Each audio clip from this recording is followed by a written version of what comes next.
Imagine that a handful of black pepper in your pocket was once enough to buy a house, free a slave, or pay an entire army's wages.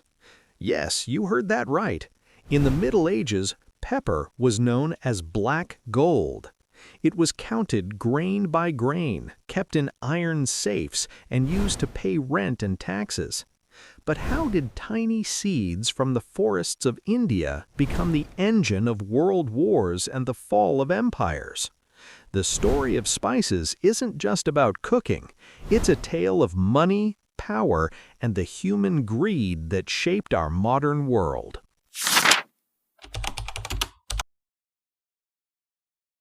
For centuries, the source of spices remained a mystery to Europeans. Arab and Persian traders controlled the secret, spreading myths that pepper was guarded by winged serpents or harvested from giant birds' nests. These fables were clever tools to protect their massive monopoly.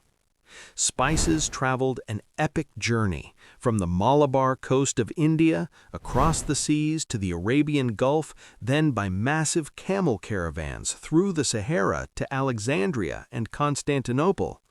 There, Venetian merchants bought them at astronomical prices, sometimes 100 times their original cost, to sell to European royalty. This chain made Venice the wealthiest city on earth, and Arab traders the undisputed kings of commerce.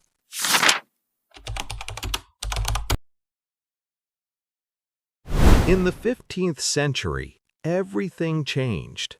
The fall of Constantinople in 1453 closed the vital land routes to Europe. As prices skyrocketed, European monarchies, like Portugal, decided to risk it all. Vasco da Gama wasn't searching for knowledge, he was hunting for profit. When he sailed around the Cape of Good Hope and reached India in 1498, his first words were, "We come in search of Christians and spices."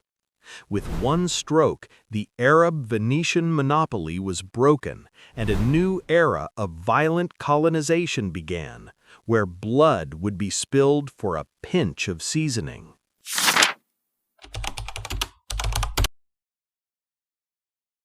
Wars weren't the only outcome. A financial revolution was born. In 1602, the Dutch East India Company, VOC, was founded. To fund their dangerous voyages, they invented something the world had never seen: stocks. Any citizen in Amsterdam could buy a share and risk their money for spice profits. This wasn't just a company, it was a state within a state. It had its own army, its own navy, and the power to declare war and mint its own currency. At its peak, the VOC was worth $7.9 trillion in today's money, more than Apple, Microsoft, and Google combined. This was the true birth of modern capitalism. Spice madness peaked in the Banda Islands of Indonesia, the only place on Earth where nutmeg grew. The Dutch, driven by absolute greed, committed horrific massacres against the locals to ensure total monopoly. The value was so high that in the Treaty of Breda in 1667, Britain agreed to give up the island of Manhattan, modern-day New York, to the Dutch in exchange for one tiny island filled with nutmeg trees. Yes, New York was once the price for a handful of spices. It shows the incredible power spices held over the fate of empires. The Dutch monopoly didn't last. In the 18th century, a French spy named Pierre Poivre successfully smuggled nutmeg seedlings out of the islands to French territories like Mauritius. This breach was a death sentence for Dutch dominance. As spices began to be grown globally, prices collapsed. They transformed from rare, priceless treasures into everyday household items.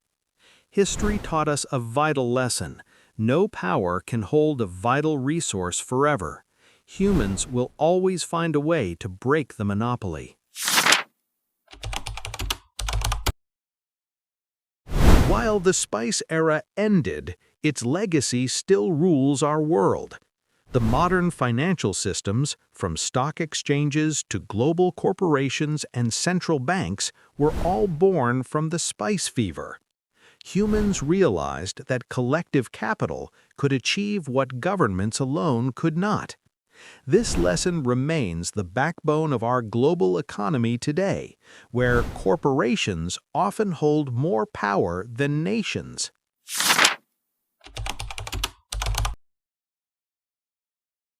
Today, pepper sits on your table for a few cents, but it reminds us that power always follows those who control the supply chains.